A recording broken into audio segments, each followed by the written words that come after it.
प्रयोगशाला परिचारक भर्ती परीक्षा के लिए रैपिड रिवीजन की सीरीज में यह बायोलॉजी से पार्ट 8 है।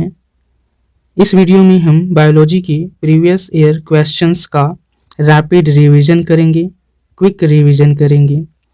रैपिड रिवीजन सीरीज का डेली मॉर्निंग 1 पार्ट 8 AM को अपलोड किया जाएगा। So don't waste any time. Subscribe the channel and press the bell icon for notification. Without wasting any time, let's start our questions.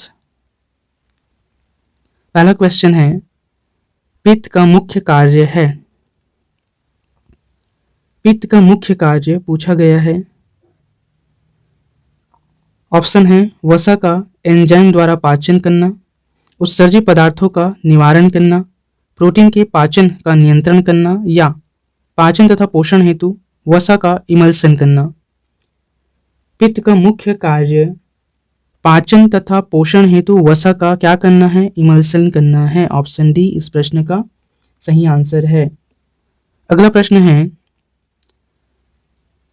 यकृत अर्थात liver द्वारा बनाया गया पित्त अर्थात बाइल पित्ताशय गाल ब्लेडर में किसके द्वारा पहुंचता है?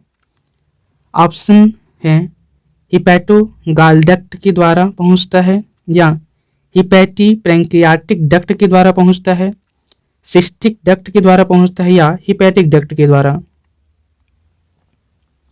इसका आंसर है यकृत द्वारा बनाया गया पित्त अर्थात बाइल पित्ताशय गाल ब्लेडर में सिस्टिक डक्ट के द्वारा पहुंचता है। ऑप्शन सी इस प्रश्न का सही आंसर है। अगला प्रश्न देखते हैं, निम्नलिखित में से किसके संश्लेषण अर्थात सिंथेसिस के लिए कोलेस्ट्रॉल आवश्यक होता है? ऑप्शंस है इंसुलिन के सिंथेसिस के लिए,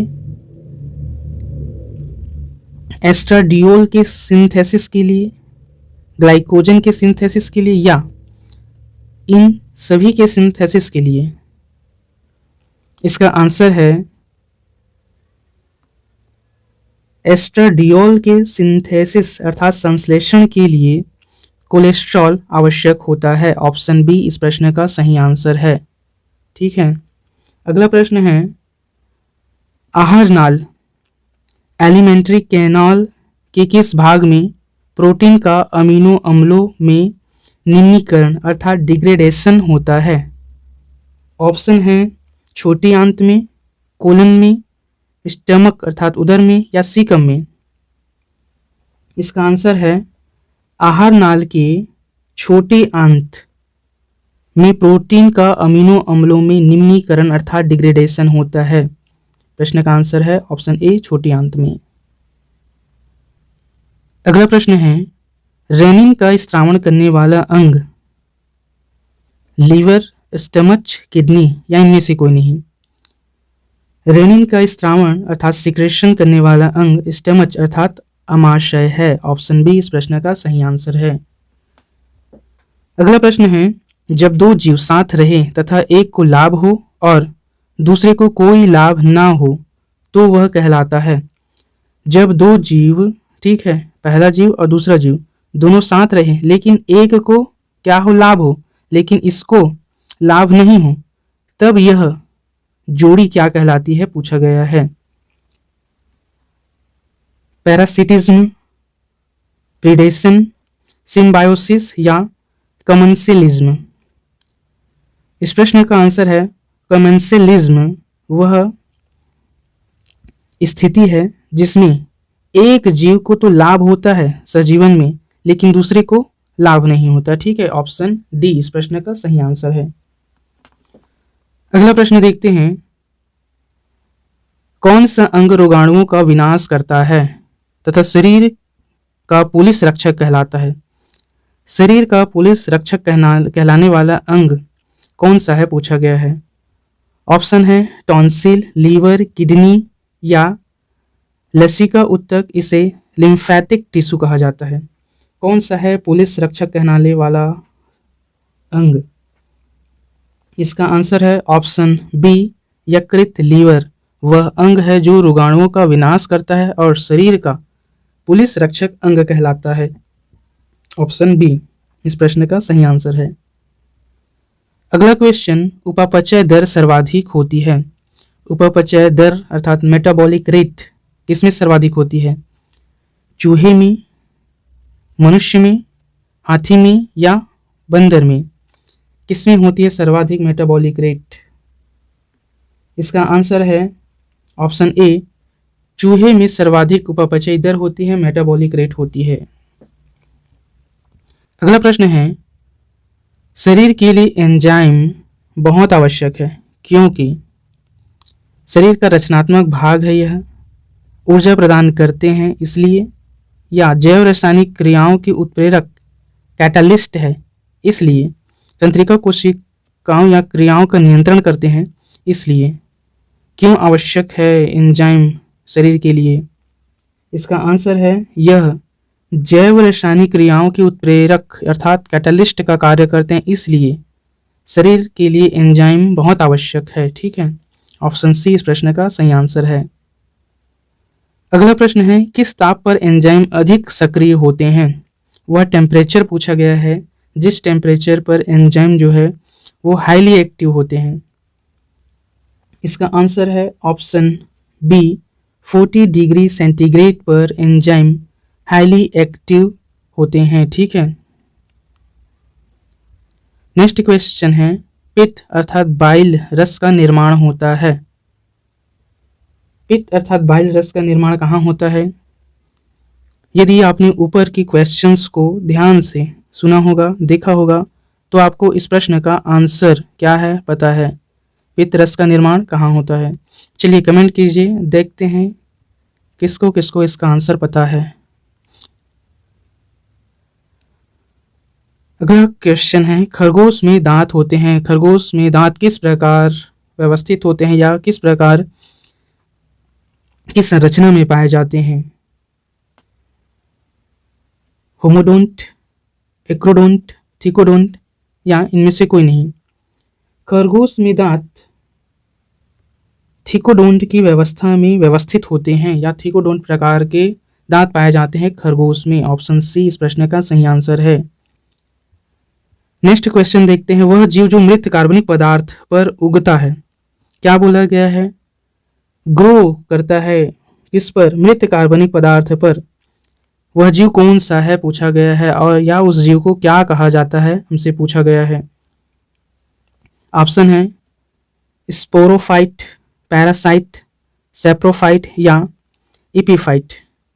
उस जीव का नाम क्या है जो मृत कार्बनिक पदार्थ पर उगता है? आंसर है उसे सेप्रोफाइट कहा जाता है। क्या कहा जाता है? वह जीव सेप्रोफाइट है जो मृत कार्बनिक पदार्थ पर उगता है, ग्रो करता है। ठीक है, ऑप्शन सी इस प्रश्न का सही आंसर है।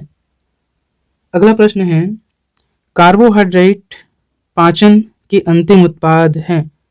कार्बोहाइड्रेट पाचन में अंतिम में एंड में क्या बनता है हमसे पूछा गया है। ऑप्शन है मोनोसेकेराइड बनता है, डाइसेकेराइड बनता है, ग्लिसरॉल बनता है या ग्लाइकोजन बनता है।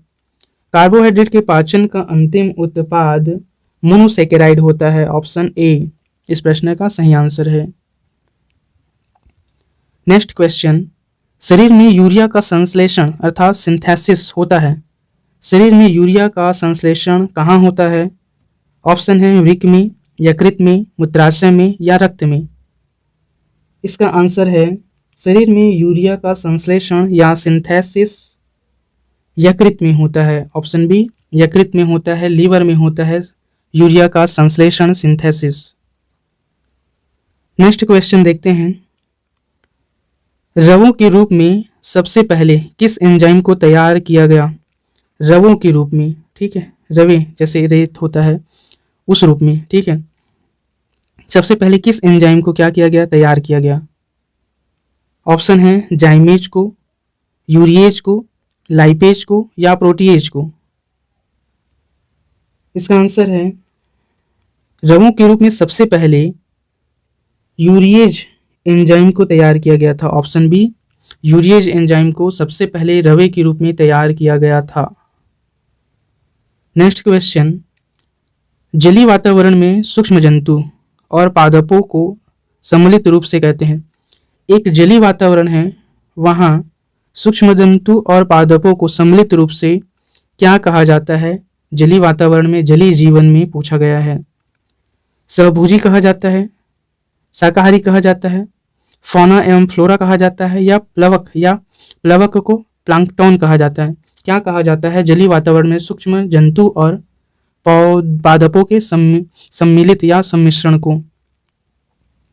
इसका आंसर है ऑप्शन डी, प्लांक्टन कहा जाता है, प्लवक कहा जाता है। जलीय वातावरण में सूक्ष्म जंतु और पादपों के सम्मिश्रण को, सहजीवन को। ठीक है, नेक्स्ट क्वेश्चन है, निम्नलिखित में से सहजीवी जीवाणु अर्थात सिम्बायोटिक बैक्टीरियम है, सिम्बायोटिक बैक्टीरियम कौन सा है? नाइट्रोबैक्टर, नाइट्रोसोमोनास, राइजोबियम या क्लोस्ट्रीडियम? सिम्बायोटिक बैक्टीरियम राइजोबियम होते हैं। ठीक है, जो राइजोबियम होते हैं वह सहजीवी जीवाणु कहलाते हैं। ठीक है, ऑप्शन सी इस प्रश्न का सही आंसर है। अगला प्रश्न देखते हैं, भारत में निम्नलिखित में से किस वस्तु श्रेणी पर खाने का व्यवसाय सर्वाधिक तेजी से बढ़ रहा है? भारत में, इंडिया में ऐसा कौन सा वस्तु है या वस्तु की श्रेणी है जिस पर खाने की जो दर है, ठीक है, या खपत है, वह सर्वाधिक बढ़ता जा रहा है? दिए गए ऑप्शन है दूध या दूध व उत्पाद, दूध और उसके प्रोडक्ट, दाल, अनाज या सब्जियां। इसका आंसर है ऑप्शन सी, भारत में अनाज वस्तु श्रेणी पर खाने का व्यवसाय सर्वाधिक तेजी से बढ़ रहा है। अनाज की श्रेणी का जो खपत है या व्यवसाय दर है वो सर्वाधिक तेजी से बढ़ रहा है भारत में। ऑप्शन सी इस प्रश्न का सही आंसर है। अगला प्रश्न देखते हैं, लाइकेन एक प्रकार का द्वैत पादप है। द्वैत पादप है कहने का मतलब है दो अलग अलग पादपों से मिलकर बना हुआ एक पादप है या पादप का सहजीवन है, यह कह सकते हैं, जो दो विभिन्न वर्गों के पौधों के सहजीवी साहचर्य से बनता है। ठीक है, ये किन दो वर्गों के पौधे होते हैं? ये पौधा और ये पौधा, इनका नाम पूछा गया है हमसे, जिससे मिलकर क्या बना है? लाइकेन बना है। ऑप्शन है कवक और सास से, कवक और बैक्टीरिया से, शैवाल और कवक से, या शैवाल और मांस से। किससे मिलकर बना होता है यह लाइकेन?